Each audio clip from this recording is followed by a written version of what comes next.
purchase. In 1800, settlers started moving west across the Appalachian Mountains so they could settle in the West. To them, at the time, the region between the Appalachian Mountains and the Mississippi River was considered the West. France owned the region between the Mississippi River and the Rocky Mountains. This meant they owned New Orleans. New Orleans was a major port connected by ocean and the Mississippi River, so it was a major water road for farmers and merchants to move and sell their products. But as the amount of Westerners grew, so did the political influence.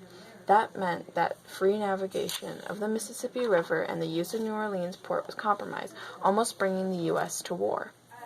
New Orleans was a strategic spot and France owned it, but after losing the Indian War, they gave the Louisiana Territory and New Orleans to Spain. But then after closing New Orleans port to American shipments, Spain gave back Louisiana to France's leader Napoleon in a secret treaty. Napoleon then wanted to colonize the American territory, and that did not settle well with the Americans. So in 1802, when Napoleon started development, it almost made the U.S. go into war. Not wanting to go to war, Jefferson offered to buy New Orleans, but the French offered all of the Louisiana territory. People say Napoleon only did this because he was alarmed by America's determination, or because a revolt caused a Louverture in France lessened Napoleon's enthusiasm. Also, Britain was just in a costly war with him, so Napoleon thought the money was more valuable than the land.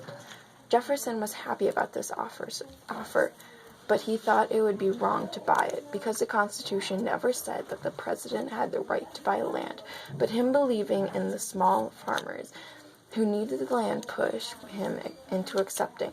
So on April 30th, 1803, the purchase of the Louisiana Territory was approved for $15 million.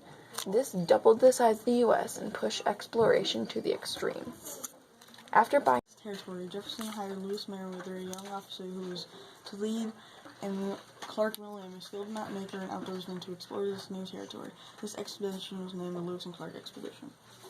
Clark brought his trusted slave York, who was a skilled hunter and who was admired by Native Americans who he had met.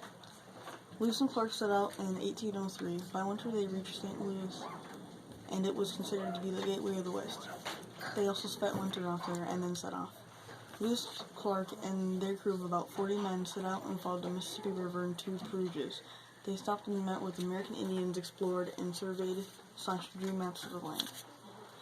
Having trouble operating and moving the peruges, and with fast approaching winter, they stopped at a friendly American Indian Mandan village and set up camp for the winter. While they were there, they met trappers and traders, which opened up American fur trade.